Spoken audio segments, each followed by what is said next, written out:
सर्वेभ्यः नमो नमः। अहम मोनिका तालियान। आज की वीडियो में हम अपनी कक्षा 7 की रुचिरा पुस्तक के षष्ठः पाठ यानी छठे पाठ का अध्ययन करेंगे। पाठ का नाम है सदा आचारा। सद प्लस अच्छा, आचारा यानी आचरण, यानी अच्छा व्यवहार या अच्छा आचरण। इसमें जो आपके श्लोक आए हैं वह आपके आचरण को अच्छा बनाने के लिए है, इसीलिए आपका इस पाठ का नाम सदाचार इन्होंने दिया है। इस श्लोक पर ध्यान देंगे और जो आपके शब्दों का अर्थ है उन पर भी आप विशेष रूप से ध्यान रखिए। आलस्यम ही मनुष्याणाम शरीरस्थो महान रिपु न अस्ति उद्यम समो बंधु कृत्वा यम न अवसीदति। यहाँ पर आपकी संधियाँ हुई हैं न, अस्ति, उधम और सम। उद्यम आपका परिश्रम होता है और ये भी आपका संधियुक्त पद है। न अवसीदति, ना माने नहीं, अवसीदति आपका अवसीदति का अर्थ होता है दुखी होता है या दुखी होना ना होने वाला, इसका भाव है। अपने शब्दों के अर्थ को समझिए। आलस्यम ही, आलस्य ही मनुष्य नाम, मनुष्यों का शरीरस्थो, शरीर में स्थित महानिपु सबसे बड़ा शत्रु है। जो मनुष्य के शरीर में रहता है वह आलस्य ही उनका सबसे बड़ा शत्रु है। न अस्ति उद्यमः सम, यानी नहीं है परिश्रम के समान बंधु, बंधु यानी मित्र, कृत्वा जो करता है, यम उसको, न अवसीदति वह कभी भी दुख को प्राप्त नहीं करता या वह दुखी नहीं होता। इसमें बताया गया है कि जो उद्यम को करता है, परिश्रम को करता है, वह कभी भी दुखी नहीं होता है।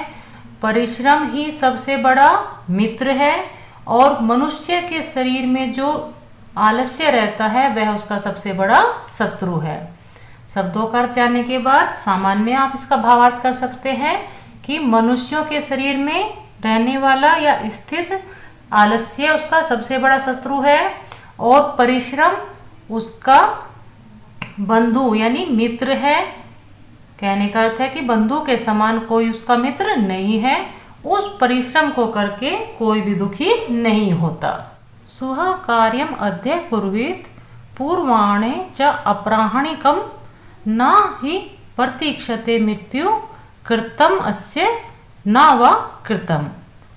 शब्दों के अर्थ को देख लीजिए। स्व, स्व यानी आने वाला कल, जो हमारा भविष्य काल वाला कल है वह कार्यम अद्य, उसमें जो करने वाला कार्य है उसको अद्य माने आज, कुर्वीत माने कर लेना चाहिए।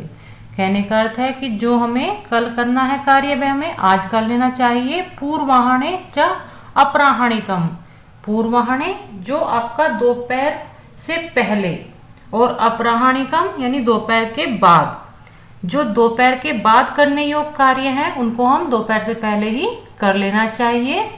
नहीं प्रतीक्षते, ना ही प्रतीक्षा करती है, यानी किसी का भी इंतजार नहीं करती है। कौन? मृत्यु। कृतम अस्य न वा कृतम, जिसने कार्य किया हुआ है उसके लिए या जिसने कार्य नहीं किया हुआ है उसके लिए भी। कहने का अर्थ है कि मृत्यु किसी के लिए भी इंतजार नहीं करती।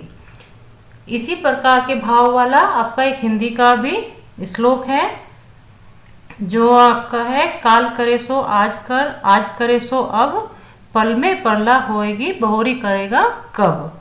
ये सेम आपका वही भाव है कि कल वाला कार्य हमें आज कर लेना चाहिए और जो दोपहर के बाद का कार्य है उसको हमें दोपहर के पहले कर लेना चाहिए, क्योंकि कभी भी मृत्यु इंतजार नहीं करती, चाहे वो आपका कार्य हुआ हो या ना हुआ हो। कार्य करने वाले या ना करने वाले का मृत्यु इंतजार नहीं करती। थर्ड है सत्यम बुरियात प्रियम बुरियात न बुरियात सत्यम अप्रियम, प्रियम च अनर्थम बुरियात ऐसा धर्म सनातनः। सत्य बोलना चाहिए और प्रिय बोलना चाहिए और हमें कैसा सत्य नहीं बोलना चाहिए जो अप्रिय हो। सत्यम अप्रियम यानी सत्य है लेकिन अप्रिय है। प्रियम च न अमृतम, हमें प्रिय बोलना चाहिए लेकिन असत्य नहीं बोलना चाहिए। ऐसा धर्म सनातना, यही हमारा धर्म कहलाता है। और वह धर्म कौन सा है? सनातन।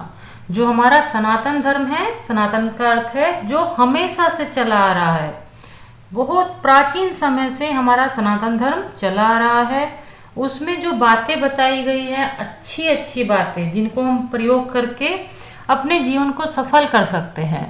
ऐसा धर्म कहता है कि हमें सत्य बोलना चाहिए और प्रिय बोलना चाहिए, यानी दूसरों को अच्छा लगे, लेकिन हमें ऐसा भी सत्य नहीं बोलना चाहिए जो हो तो सत्य लेकिन दूसरे को बुरा लगे या अप्रिय लगे। लेकिन हमें ऐसा भी प्रिय नहीं बोलना चाहिए जो झूठ हो।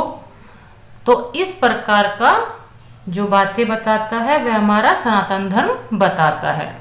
अगला है सर्वदा व्यवहारे स्यात् औदार्यम सत्यता तथा ऋजुता मृदुता च अपि कौटिल्यम न कदाचन। सर्वदा, सर्वदा यानी हमेशा, व्यवहारे व्यवहार करना चाहिए, स्यात् चाहिए, औदार्यम यानी उदारता पूर्वक, सत्यता सच्चाई वाला, तथा वैसा ही ऋजुता, ऋजुता का अर्थ है सरलता, मृदुता, मृदुता यानी कोमल, च अपि और भी, कौटिल्यम न कदाचना। कौटिल्यम, कौटिल्यम होता है जो कुटिलता वाला व्यवहार होता है, टेढ़ापन भी आपके शब्द अर्थ में लिखा हुआ है, जिसका व्यवहार कठोर होता है, कुटिल होता है या दूसरे को बुरा चाहने वाला होता है, हमें ऐसा व्यवहार कभी भी नहीं करना चाहिए। कदाचन यानी कभी भी नहीं। इसके जो सामान्य अर्थ है उसमें बताया गया है कि हमें कैसा व्यवहार करना चाहिए। वह आपका उदारता वाला होना चाहिए, सरल होना चाहिए, सत्यवादी होना चाहिए और कोमल होना चाहिए, और कभी भी हमें कुटिलता वाला व्यवहार नहीं करना चाहिए। 5वां श्लोक है श्रेष्ठम जनम गुरुम च अपि मातरम पितरम तथा मनसा कर्मणा वाचा सेवेत सततम सदा। श्रेष्ठ जना, श्रेष्ठ यानी बड़े, जनहा माने लोग, जो बड़े लोग हैं, श्रेष्ठ लोग हैं। बड़े लोग किसी भी रूप में हो सकते हैं, आपसे आयु के रूप में भी, आपसे रिश्ते के रूप में, या जो उनको पद मिला है उसके रूप में। कहने का अर्थ है जो आपसे बड़े हैं किसी भी रूप में, उनका, गुरुम गुरु का, च अपि और भी, मातरम पितरम और अपने माता पिता का, तथा वैसे ही मनसा कर्मणा वाचा, मन से, कर्म से और वाणी से, सेवते हमें उनकी सेवा करनी चाहिए, सततम सदा यानी हमेशा, लगातार, सततम यानी निरंतर या लगातार, सदा हमेशा। इसमें बताया गया है कि हमें मन, कर्म और वाणी तीनों से ही अपने बड़ों की, अपने गुरु की और अपने माता पिता की हमेशा सेवा करनी चाहिए। अंतिम है मित्रेण कलहम कृत्वा न कदापि सुखी जना इति ज्ञात्वा प्रयासेन तदेव परिवर्जयेत। मित्रेण कलहम कृत्वा, मित्र से कलह करके, न कदापि सुखी जना, कभी भी व्यक्ति सुखी नहीं रह सकता। अपने मित्र से यदि हम झगड़ा करते हैं तो हम कभी भी सुखी नहीं रह सकते। इति ज्ञात्वा, इस प्रकार जानकर, प्रयासेन हमें प्रयास के द्वारा, तदेव वैसे ही, जो भी आपका मित्र से झगड़ा करना है उस भाव को परिवर्जित, त्याग देना चाहिए या उससे हमें बचना चाहिए। हमें प्रयास करना चाहिए कि हम कभी भी अपने मित्र के साथ झगड़ा ना करें। अंतिम वाले का भाव है कि मित्र के साथ झगड़ा करके कोई भी व्यक्ति सुखी नहीं रह सकता। इस प्रकार जानने के बाद हमें प्रयास करना चाहिए। कहने का अर्थ है कि प्रयास करके हमें उससे बचना चाहिए। जो झगड़ा होता है, छोटी छोटी बातों पे झगड़ा होता है, कोई बड़ी बात नहीं होती है। कभी भी मित्रों के बीच वो छोटी सी बात पे ही नाराज हो जाते हैं, तो हमें उन सब से बचना चाहिए। इन सब जो आपके इस सदाचार पाठ में श्लोक आए हैं, इनको यदि आप अपने जीवन में आचरण करते हैं, धारण करते हैं, तो आपका व्यवहार भी अच्छा ही होगा। इस प्रकार ये आपका पाठ पूर्ण होता है। मिलते हैं अगली वीडियो में इस पाठ के बुक वर्क के साथ। सर्वेभ्यः नमो नमः।